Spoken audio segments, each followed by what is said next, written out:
Okay, Year 7, welcome to your tutorial on working out a percentage of a quantity. Today we're going to do something that's really helpful. We're going to use percentages to work out parts of an amount. Now, let's have a look. A common application of percentages is to find a certain percentage of a given number. So throughout life you're going to come across this all the time. Most commonly when you walk into a store, it'll have 50% off. And you might have 50% off all the tops. If you find a top for $50 and it's 15% off, you need to work out how much do I actually get off that top. Okay, today we're going to have a look at how you actually work that out. So, let's have a look.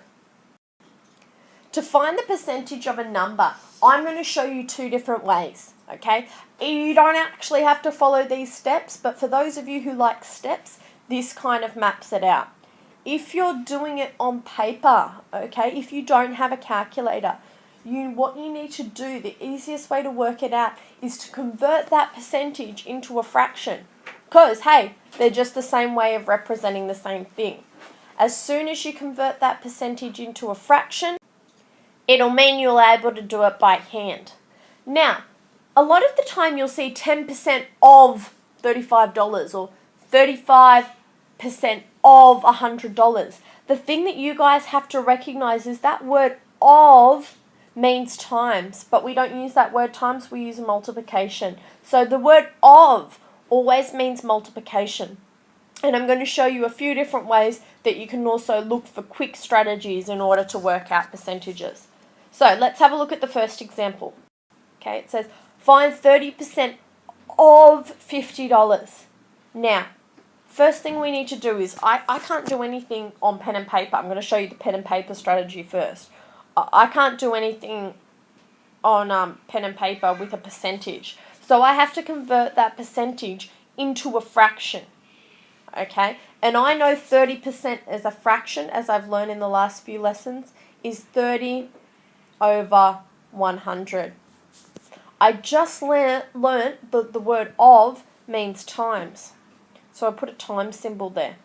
And now because I've converted my percentage into a fraction, I need to convert my quantity or my amount into a fraction as well.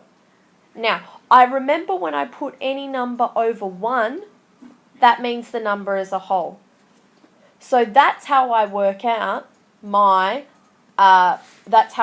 change my percentage and my quantity into fractions. Now, we haven't done multiplication of fractions, okay? But this is how we do it. I get one numerator and I multiply it by the other numerator. Then I get one denominator and I multiply it by the other denominator. That's how I multiply fractions. Numerator multiplied by numerator, denominator multiplied by denominator. But I have a little bit of a problem. You see these numbers? I don't know what 30 times 50 is. That's a huge number. So what I can do is I can look at opposites. I can look here and here, or here and here. And with these opposites, what I can do is I can simplify before I work them out. I can see if there's a number that I can simplify these two green ones with. So is there a number that goes into 30 that goes into 1? Oh, yeah, 1 I suppose. I can't make that any more simple. Let's have a look at the others. Is there a number that goes into the red ones? So that goes into 100, that goes into 50. Oh, wait, hold on, that's 50.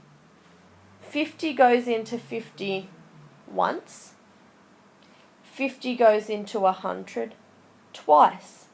So before I begin this multiplication, I can already make my life a lot more simple by cross-simplifying.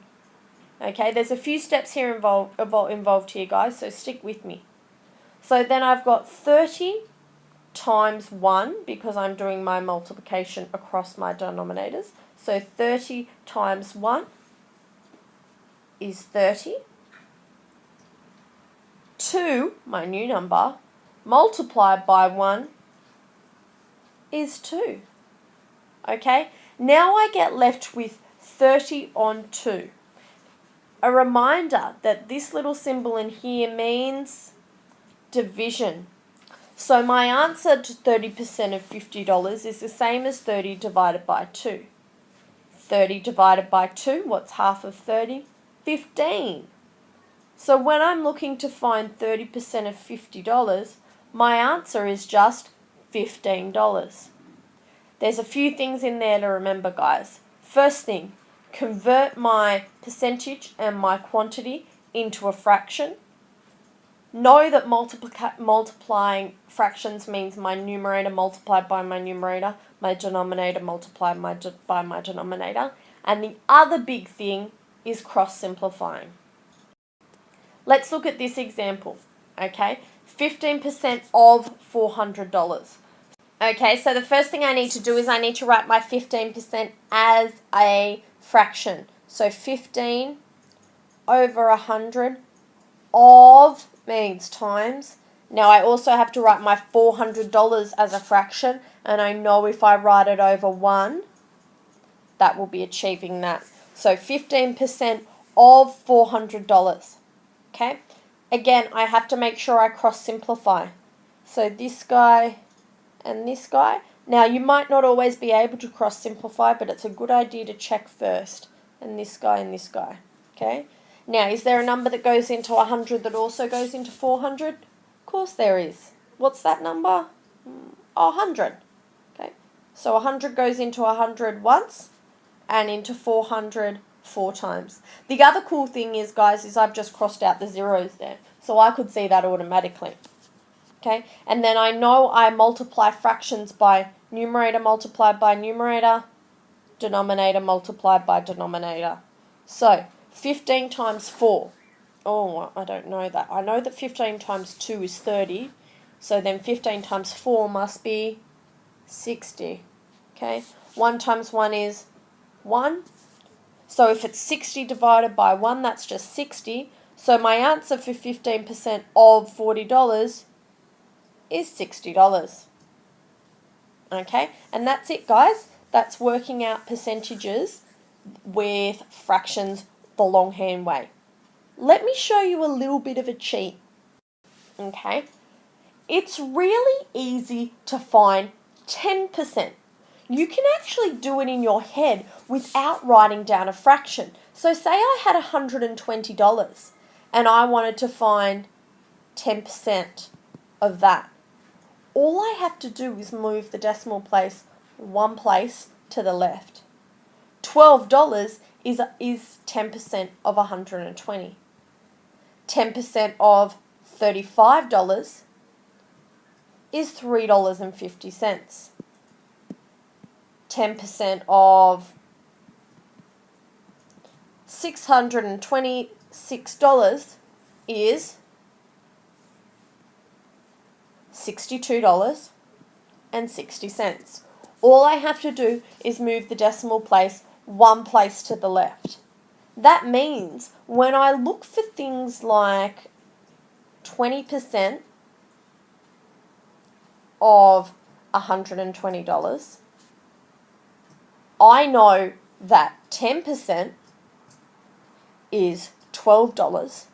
So that therefore, and I use these 3 little dots, these mean therefore, 20% must be double that.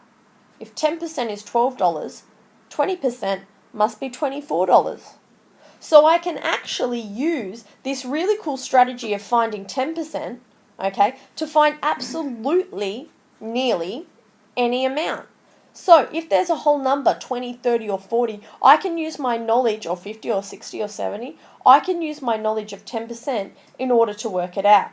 By the same accord, 30% can even work. So if I have 30% of $120, I know 10% equals $12.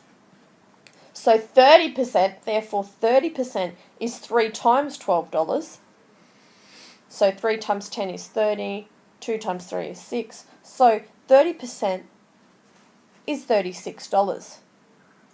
Okay, so I don't actually have to go through that big long process of putting it in a fraction every time. I can sometimes use mental strategies. Another cool percentage that you can work out in your head is actually 1%.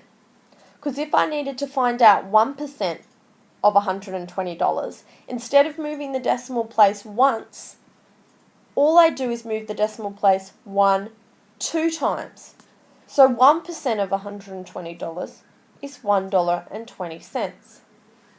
Knowing 1% of something, I can really easily work out 2 and 3 and 4 and 5 and so on and so forth. So if you ever need to work out 10% of something or 20% or 5%, okay, let's do a 5% one actually. I haven't shown you one of those examples. 5% of $30. Okay. I know 10% is $3. How did I know that? I just moved the decimal place one place over.